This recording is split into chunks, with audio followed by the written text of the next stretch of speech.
নমস্কার বন্ধুরা, আমার রান্নাঘরে আপনাদের সকলকে জানাই স্বাগত। আজকে আমি রান্না করব মাটন। তো আমি রান্নাটি কিভাবে করছি দেখতে থাকুন। প্রথমে আমি মাংসটা ম্যারিনেট করে নেব। তো ম্যারিনেট করার জন্য আমি এখানে শুধুমাত্র টক দই ব্যবহার করছি। মাংসের সাথে টক দইটা খুব ভালো করে মাখিয়ে নেব।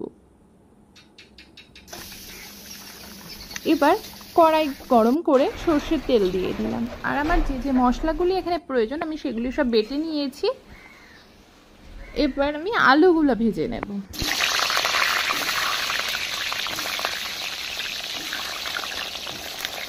আলুগুলো ভাজা হয়ে গেছে, তুলে নেব। তেলের মধ্যে দিয়ে দিচ্ছি তেজপাতা আর পেঁয়াজ দিয়ে দিলাম। পেঁয়াজটা আমি খুব ভালো করে লাল লাল করে ভেজে নেব। এবার দিয়ে দিচ্ছি পেঁয়াজ বাটা, আদা বাটা, রসুন বাটা, শুকনো লঙ্কা বাটা এবং জিরে বাটা। মশলাটা পেঁয়াজের সাথে খুব ভালো করে মিশিয়ে নেব। নুন দিয়ে দিলাম, হলুদ দিলাম।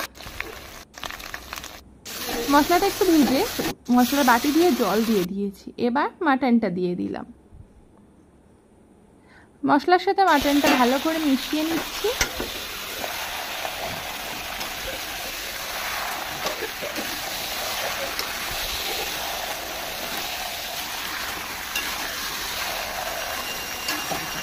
ভালো করে কষিয়ে নেব মাংসটা।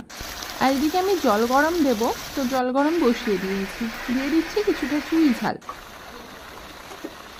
মাংসটা প্রায় কষা হয়ে এসেছে। এদিকে আলুটাও দিয়ে দিয়েছি, মাংসের সাথে একসাথে কষিয়ে নিচ্ছি। এবার জল দিয়ে দিলাম। জল দিয়ে একটু ফুটিয়ে নেব।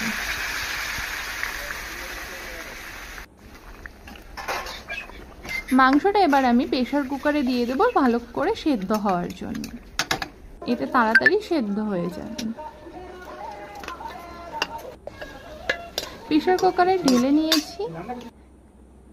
এবার ঢাকনা আটকে 4 থেকে 5টা সিটি দিয়ে নেব।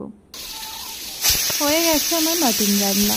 রান্নাটি আপনাদের কেমন লাগলো অবশ্যই আমাকে কমেন্টে জানাবেন। ভালো লাগলে একটি লাইক করবেন এবং চ্যানেলটি সাবস্ক্রাইব করে আমার পাশে থাকবেন।